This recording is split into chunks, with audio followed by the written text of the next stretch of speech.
355. 355. Audrey Diwan. Podcast de Chanel. Les premières fois. Creativity. Les premières fois à Cannes. 355. 355. Bienvenue au 355, les premières fois, le podcast de Chanel à Cannes. Je m'appelle Audrey Diwan, je suis réalisatrice et auteure.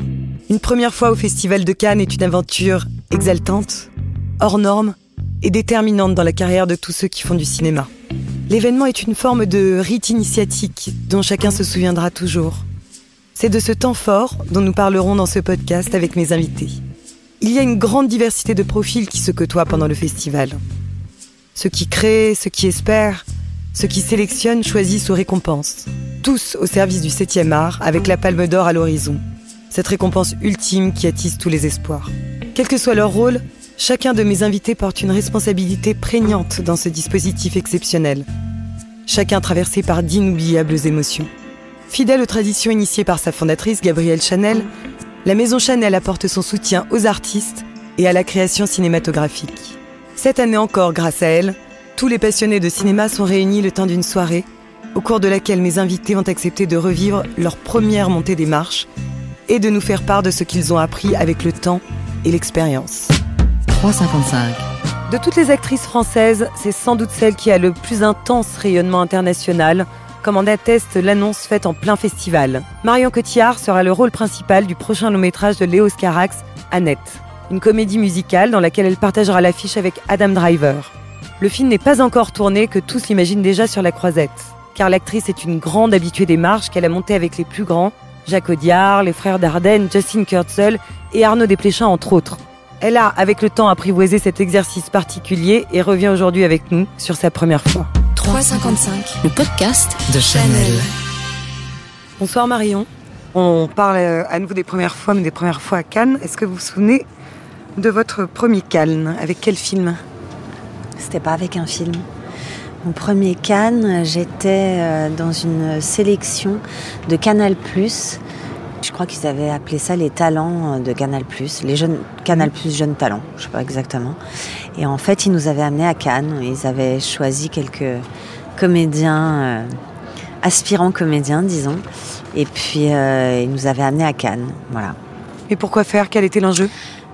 Je sais pas, de vivre l'ambiance, peut-être de rencontrer des gens, mais bon, je sais pas s'ils avaient vraiment en tête qu'ils puissent arriver une rencontre, qu'elle ait changé la vie d'un de ces jeunes acteurs, j'en sais rien. Et ça a eu lieu? Non. Enfin, pas pour moi en tout cas, je sais pas si pour les autres ça a eu lieu. Et quel était le premier film en sélection?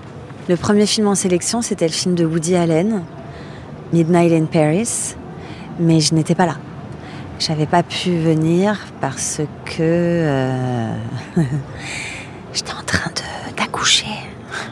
Du coup, la première fois que j'ai monté les marches pour un film, c'était l'année d'après pour le film d'Audiard, de Ruidos. Voilà.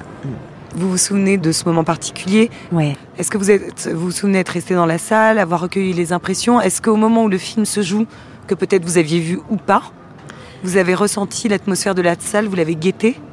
Guetté, non. Ressenti, oui, forcément. Je crois que j'avais vu tous les films qui ont été en sélection avant la Projo cannoise, il me semble. Oui, je suis à peu près sûre.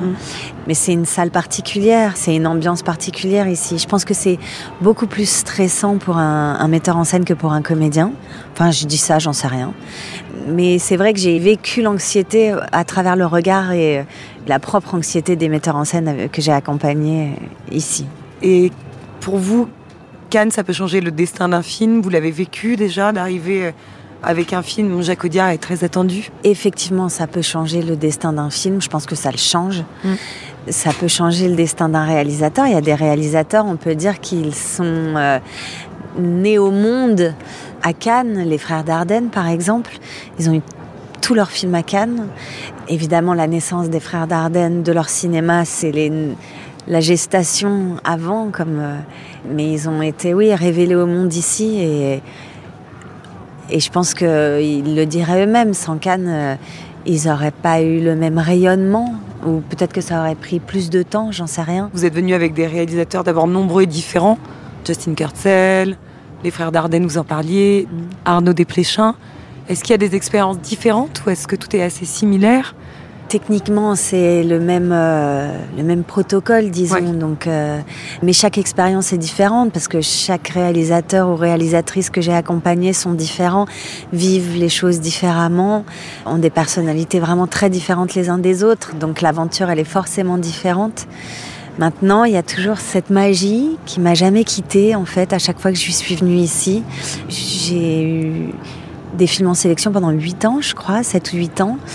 Et il y a toujours la même magie en venant ici. C'est assez fort, en fait, et de ressentir. Peur. C'est pas de la peur, c'est... je sais pas comment décrire ça, mais j'ai monté ces marches un nombre de fois. Je saurais même pas dire combien de fois je les ai montées. Mais à chaque fois que j'y arrive, il y a toujours mon cœur qui s'emballe. Et puis, avec les films en sélection, cette musique du carnaval des animaux, il y a quelque chose de magique. Et même après quelques années, de passer par les mêmes étapes, en fait, j'ai toujours un peu l'impression que c'est la première fois. Dites-moi la vérité, à quoi on pense pendant qu'on monte ces marches, qui sont vraiment de l'ordre du rite initiatique? Ça dépend de la robe qu'on porte. Oui. Rentrer le ventre. Non, je sais pas. Non, j'essaye de le vivre comme c'est pas un exercice avec lequel j'ai des facilités. Je pense à respirer. Voilà. Oui. Et à surtout ne pas m'arrêter de respirer et puis à être présente au moment, parce qu'on peut vite être dans une espèce de tourbillon où on déconnecte en fait. Et voilà, sur ces marches comme dans la vie, j'ai envie de connecter au moment le plus possible, donc je pense à respirer. Vous écoutez des conseils qu'on vous donne, vous en avez écouté, je veux dire, quand peut-être plus jeune, vous les montiez pour la première fois? Non, on m'a jamais vraiment donné de conseils, en tout cas pour vivre le festival. Et je vois pas ce que je pourrais donner comme conseil non plus. En fait, il faut juste le vivre avec joie. Parce que c'est quand même quand on a un film en sélection ici, ou même quand on monte les marches pour la première fois, même sans film, moi je me souviens, j'étais très impressionnée. Et en même temps, je sais pas comment dire, c'est cette magie, être entourée de gens qui aiment le cinéma, fouler ces marches qui ont été montées par tant d'artistes. Pensez à admirable. Ouais, bien sûr. Moi, je me souviens quand j'étais petite, je regardais des photos de Cannes. Il y a des photos mythiques. Ça m'a toujours fait rêver. C'est vrai. Il y a une photo mythique dont vous vous souvenez? Oui, Jeanne Moreau dansant sur une table à un déjeuner avec. C'est une photo qui m'avait marquée quand j'étais petite et je trouve que c'est assez emblématique de Cannes de l'époque. Je sais pas si on danse encore sur les tables maintenant. Si, remarquez. Est-ce que vous avez vu des films depuis que vous êtes arrivée? Ouais, j'ai vu 2 Splendeurs. J'ai vu le film de Nicolas Bedos. J'avais déjà adoré Monsieur et Madame Adelman, et là c'est vraiment la confirmation d'un grand cinéaste qui fait du grand cinéma français. Le film s'appelle La Belle Époque? Ça s'appelle La Belle Époque, ouais. Et ça m'a émerveillée. C'est un film sur la nostalgie. Ouais, c'est un film sur tellement de choses. C'est un film sur l'amour, sur la peur du désamour. C'est ce que ça raconte aussi sur les acteurs, sur les metteurs en scène. Ouais. C'est très fort. Et puis moi, ça faisait longtemps que j'avais pas vu Fanny Ardant comme ça, avec un rôle si puissant à sa hauteur.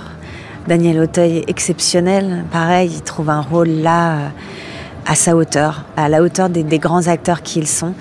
Puis Doria Tillier, moi ça a été une révélation dans Monsieur et Madame Adelman, et elle confirme.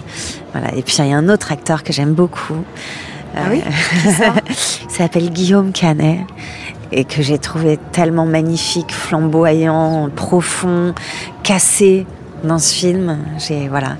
Et puis aujourd'hui, j'ai vu le film de Xavier Dolan et je suis encore un peu dedans, donc c'est un petit peu difficile d'en parler, en fait. Parce que j'ai été tellement bouleversée par ce film. Ah oui? Que... voilà. Pourquoi bouleversée? Il m'a fait ressentir des choses que j'avais pas ressenties depuis longtemps. J'avais l'impression d'être une adolescente qui tombait amoureuse avec toutes les sensations qui vont avec. En 2 mots, vous pouvez dire de quoi ça parle? Je sais pas trop comment ça a été. C'est une histoire d'amitié. C'est l'histoire de 2 amis qui vont se mettre à ressentir des choses qui vont au-delà de l'amitié. Voilà, je pense que c'est assez soft pour rien déflorer. Et ce film m'a renversé d'émotions, a mis un feu à l'intérieur de moi que j'ai senti au début des histoires d'amour, quand tout bascule et que son cœur s'emballe. Et c'est une merveille. Et c'est un cinéaste unique, qui a vraiment du génie. Et je pèse mes mots. Quel est le film cannois qui vous a marqué depuis que vous venez ? Est-ce qu'il y a un souvenir ? Ouais. Quand j'étais petite, j'ai vu Sexe, mensonge et vidéo et j'ai... De Steven Soderbergh. Ouais. Et ce film m'a bouleversée. Je suis tombée amoureuse de James Spader immédiatement. C'est devenu un peu l'homme de ma vie virtuelle. Enfin, l'homme virtuel de ma vie réelle. Quel est l'objet qui ne vous quitte jamais à Cannes ? Ça m'ennuie de dire cet objet, mais parce que pour dire vraiment la vérité, l'objet qui me quitte pas à Cannes, c'est le téléphone. Si c'est vrai, il faut le dire. C'est déprimant. Bah oui, voilà, je vais dire la vérité. Et sinon, un sac Chanel. Parlant de cela, Gabrielle Chanel a dit « Si une femme est mal habillée, on remarque sa robe. Mais si elle est impeccablement vêtue, c'est elle que l'on remarque. » Qu'en pensez-vous ? C'est beau, c'est sûrement vrai. Maintenant, il y a des très belles robes qui sont portées par des gens à qui ça va pas, ou des gens qui... Voilà, font porter des très belles robes, mais c'est pas leur style. Merci beaucoup, Marion Cotillard. Merci. Creativity.